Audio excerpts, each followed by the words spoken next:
In a small village nestled between mountains and rice terraces, where the stars appeared brighter and fireflies danced in the night, lived a girl named Lina.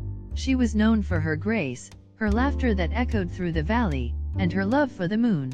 Every evening, she would sit by the riverbank, her feet brushing the cool water as she waited for the fireflies to fill the sky.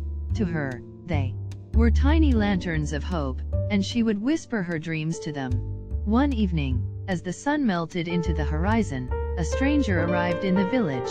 His name was Mateo, a traveler from a faraway land, drawn by stories of the village's beauty. He was tall, with dark eyes that seemed to hold stories of their own. He played a guitar slung across his back, its strings worn from countless nights of music under foreign skies. The first night he arrived, Mateo found himself wandering near the riverbank. There, he saw Lina, sitting alone, her eyes fixed on the fireflies.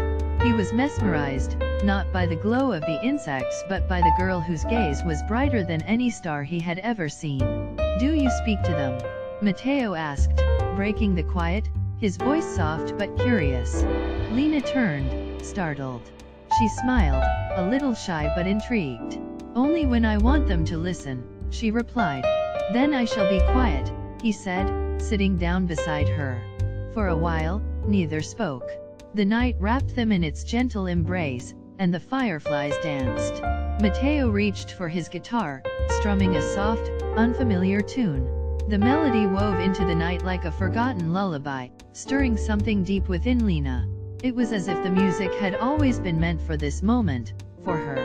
"You play beautifully," Lina whispered, feeling her heart stir in ways it never had before. "And you see the world beautifully," Mateo said, glancing at her.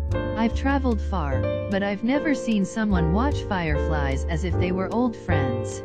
Lina laughed, a sound that made Mateo's chest tighten. "Perhaps they are. I've known them all my life," she said. "But you're new." "I am," Mateo admitted, his fingers still moving across the strings. "But I don't feel new here. It's strange, like I was meant to come to this village. Like I was meant to find you." Lina's cheeks flushed, and she looked down, unsure of what to say. The fireflies seemed to pulse in time with her heartbeat. Over the next few weeks, Mateo and Lina became inseparable.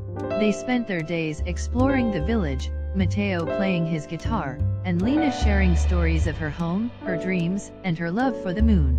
At night, they would return to the riverbank, where Mateo would play, and Lina would watch the fireflies, their bond growing deeper with each passing sunset. But as much as they tried to hold on to the moments, time slipped away. Mateo's journey was meant to continue, and the day of his departure loomed on the horizon.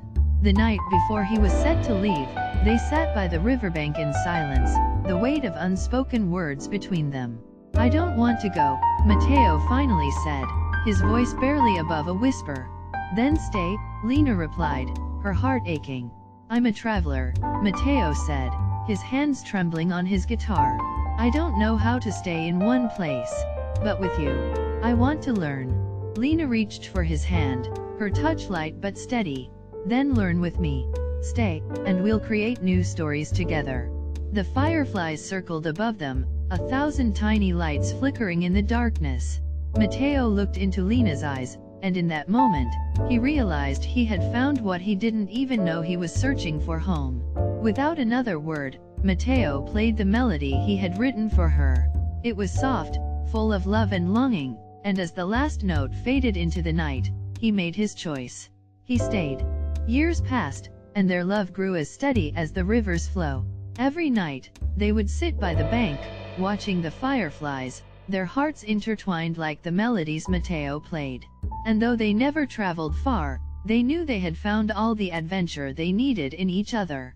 Their love, like the fireflies, lit up the darkest nights and burned brightly, a rhythm only they could hear, a rhythm that lasted a lifetime.